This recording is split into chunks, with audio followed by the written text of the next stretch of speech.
प्रिय बंधुओं, आप सभी लोगों को डॉक्टर मुकेश एस्ट्रो वास्तु में स्वागत है। आप सभी लोगों को मेरी तरफ से नव वर्ष मंगलमय हो। आपको बहुत बहुत साधुवाद हो।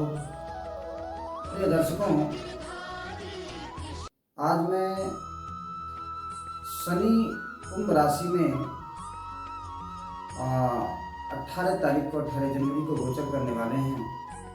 मैं उन्हीं पर आज चर्चा करने के लिए उपस्थित हुआ हूँ। प्रिय बंधुओं, शनि का गोचर कुंभ राशि में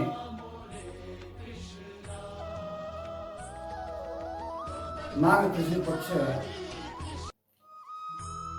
10वीं तिथि तदुपरि एकादशी तिथि दिन मंगलवार रात्रि शेष 4:30 पर यानी कि 17 जनवरी के पश्चात 18 जनवरी को शनि कुंभ राशि में नित्य नक्षत्र के तीसरे चरण में गोचर कर रहे हैं। अब शनि के कुंभ राशि में गोचर का राशियों पर क्या प्रभाव है, इसको लेकर के मैं आप लोगों से चर्चा करना चाहूँगा। देखिए, शनि न्याय के देवता माने जाते हैं। जैसे ही शनि का नाम आता है, लोगों में भय व्याप्त हो जाता है, क्योंकि शनि को दंडाधिकारी कहा जाता है। शनि रोग के भी कारक होते हैं, लेकिन शनि न्याय के देवता नहीं है। ऐसे ही स्वाभाविक रूप से आप समझ लीजिए कि जैसे न्यायाधीश होता है तो अन्याय करने वाला हमेशा डरता है, लेकिन जो ईमानदार होता है उसको डर नहीं लगता। ठीक इसी तरह से आप इन्हें लें। शनि क्रूर जरूर हैं, अपग्रह जरूर हैं, लेकिन आपके साथ अन्याय नहीं करते हैं। आइए देखते हैं कि 18 जनवरी 2023 को शनि कुंभ राशि में अपनी मूल त्रिकोण राशि में गोचर कर रहे हैं, तो सभी राशियों पर क्या असर पड़ता है। तो सबसे पहले हम मेष राशि वाले जातकों के लिए बताना चाहते हैं। तो देखिए, मेष राशि पर पहले से ही वहाँ पर राहु है और मेष राशि से शनि 11वें भाव में आ जाएंगे।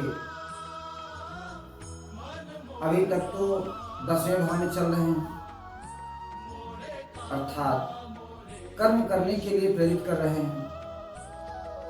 तब 11वें भाव में जाएंगे तो शनि लाभ भी कराएंगे। एक प्रकार का वह भी राजयोग है, इच्छा पूर्ति कराएंगे, आपके रुके हुए कार्य बनेंगे। परंतु शनि वहां से आपकी राशि पर दृष्टि करेंगे और राहु बैठा हुआ है, तो शनि जब दृष्टि कर देते हैं जहां राहु बैठा है और मंगल की राशि है, तो आपको बात रोग होने की संभावना भी रहेगी। आपके नसों में दिक्कतें, मांसपेशियों में समस्याएं, दर्द इत्यादि। अगर शनि कुंडली में आपके अगर मंगल आपकी कुंडली में अगर कमजोर स्थिति में है, अस्त स्थिति में है, नीच के हैं, तब आपको कहीं न कहीं चोट चपेट लगने की भी संभावनाएं रहेंगी। बात रोग होने की संभावना रहेगी, नजर दोष लगने की संभावना बनी रहेगी,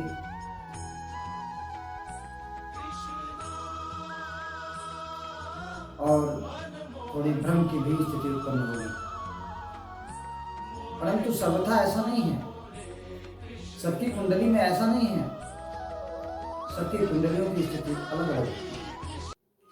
तो और ग्रहों के साथ जोड़ करके इसको स्पेशलाइज किया जाता है, ये तो हम बता रहे हैं सभी लोगों के लिए। परंतु आप अपने निकट के ज्योतिषियों से संपर्क करके उसका पर्सनली विश्लेषण करवा करके जान सकते हैं कि मेरा समय कैसा चल रहा है।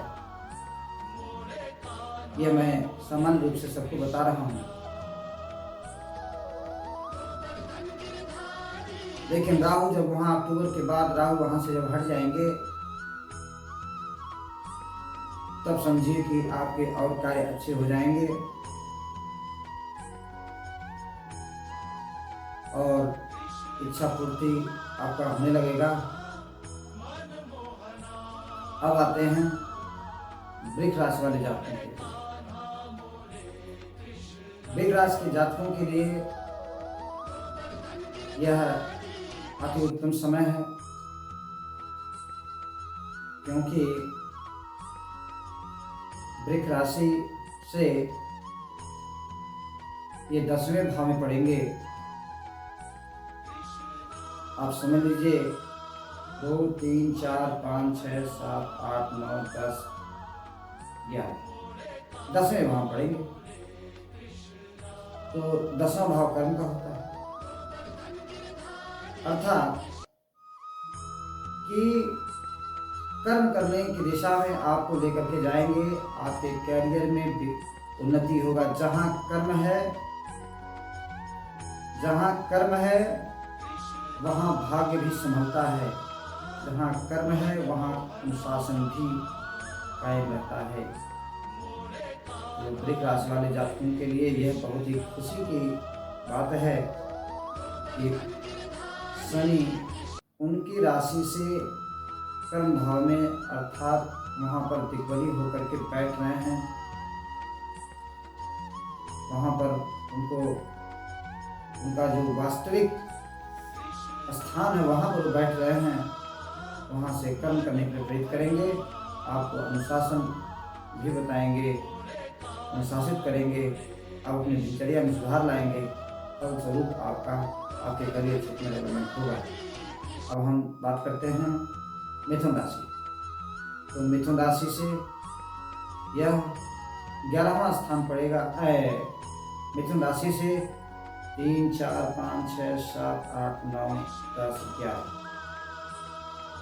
मिथुन राशि से यह 9वां पड़ेगा। 1, 2, 3, 4, 5, 6, 7, 8, 9, ये 9वां स्थान पड़ेगा। तो 9वां स्थान धर्म का होता है, 9वां स्थान लंबी दूरी की यात्रा का होता है, 9वां स्थान पिता का होता है। तो ये समझ लीजिए कि आपके लिए बहुत ही बेहतर है। मिथुन राशि वाले जातकों के लिए भी अगर आप मेहनती हैं, आपकी कुंडली में अगर शनि की अच्छी स्थिति है तो समझ लीजिए कि, और बुध अगर अच्छी स्थिति में है तो आपको लंबी यात्रा से लाभ होगा, आपका भाग्य साथ देगा, आपको पिता से लाभ होगा, आपको धर्म से लाभ होगा। लेकिन अगर कर्म नहीं करेंगे और धर्म नहीं करेंगे और इन ग्रहों के साथ आप नहीं जुड़ेंगे तो फिर तब वह लाभ आपको उतनी प्रतिशत में नहीं मिल पाएगी। अब आते हैं कर्क राशि वाले जातकों के लिए। कर्क राशि के लिए यह थोड़ा समस्यात्मक है।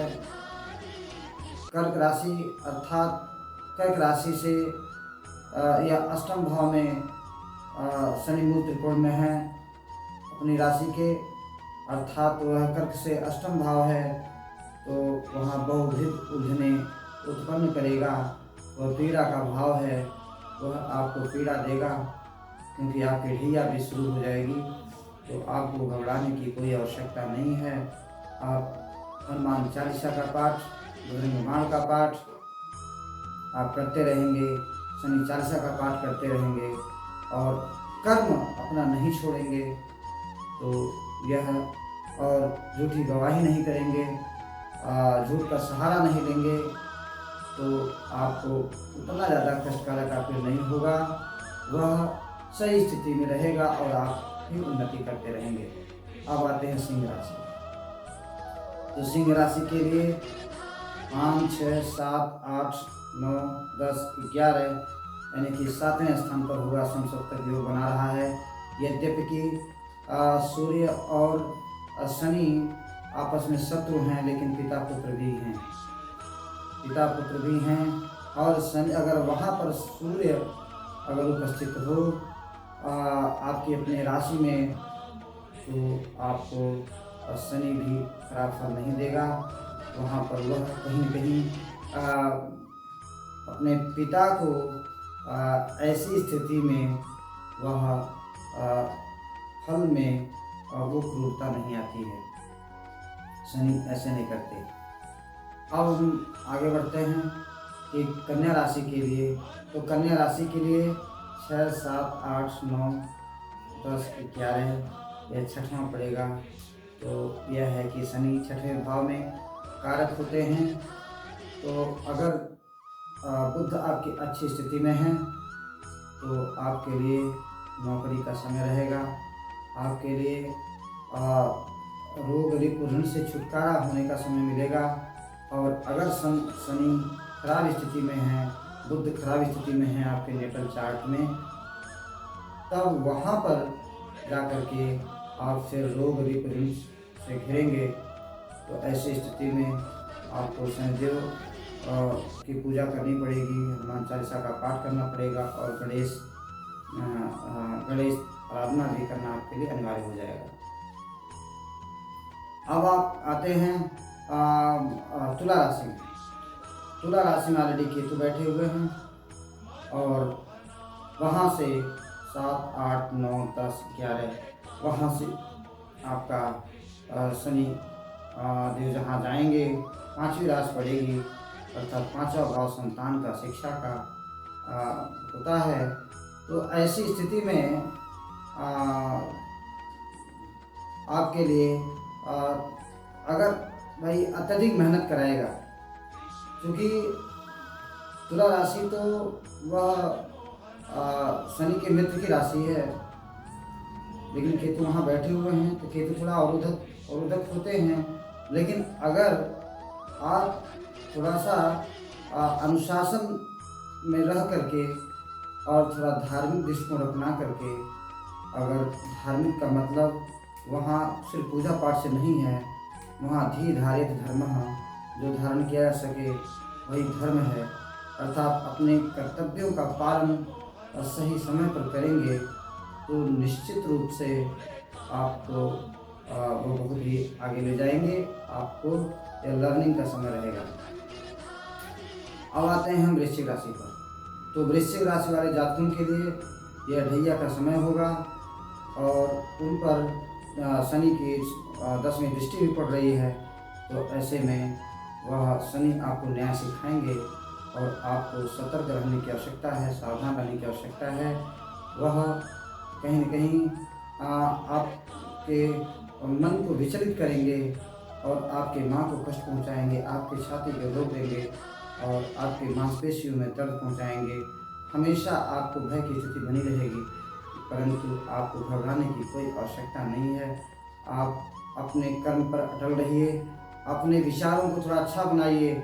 आपके अंदर अहंकार के भावना का नाश होना चाहिए।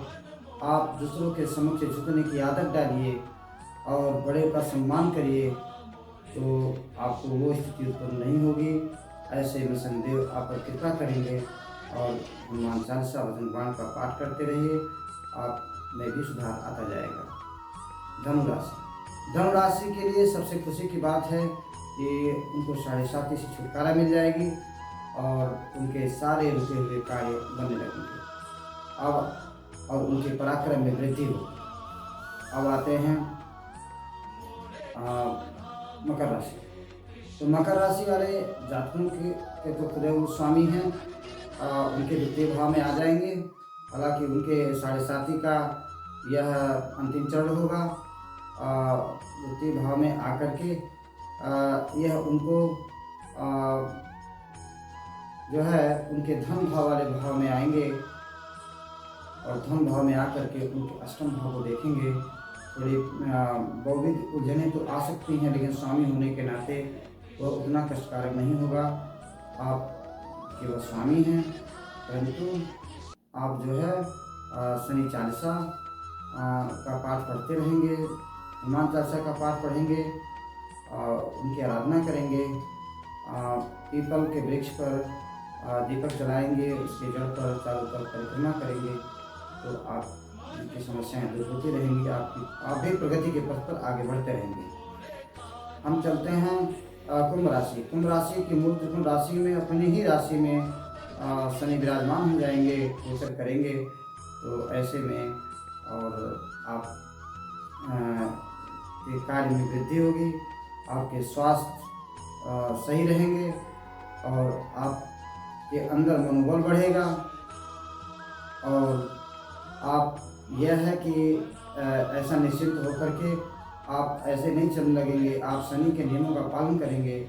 आप जो है अपांगों को, दिव्यांगों को, जो छोटे वर्ग के लोग हैं उनको सहयोग करेंगे और गरीबों को सहयोग करेंगे। तो आपको शनिदेव बहुत ही जो है एक तरह से लाभ दिलाएंगे और ये समय आपके लिए बहुत ही बेहतर आने वाला है, आपके लिए बहुत ही एक खुशी की बात है। अब आते हैं हम मीन राशि। तो मीन राशि वालों की यह चढ़ती हुई 7.5 होगी।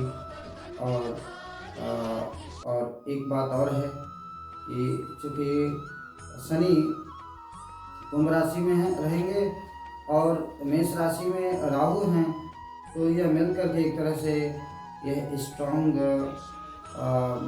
वह पाप कर्तरी भाव योग बना रहे हैं। तो मीन राशि पाप कर्तरी भाव के चपेट में रहेगा। तो ऐसे में अगर गुरु आपकी कुंडली में अच्छी स्थिति में है, स्ट्रांग स्थिति में है, नवमांश में जाकर के भी अच्छी स्थिति में है, तब तो आपके लिए कोई विशेष दिक्कत की बात नहीं है। अगर गुरु आपके अस्त हैं, नीच हैं या खराब फल देने वाले हैं, मृतावस्था में हैं, तो आपके लिए यह समय थोड़ा सा अक्टूबर तक का समय थोड़ा बहुत अच्छा नहीं रह पाएगा। परंतु अक्टूबर के बाद आपके समय में भी सुधार आएगा। परंतु आपको ये शनि की 7.5 यह प्रारंभ हो रही है। ऐसे में आपको शनि से जप, दान, आराधना इत्यादि, हनुमान चालीसा का पाठ, सुंदरकांड का पाठ करना अति अनिवार्य होगा। आप सभी लोगों को नव वर्ष की पुनः हार्दिक शुभकामनाएं।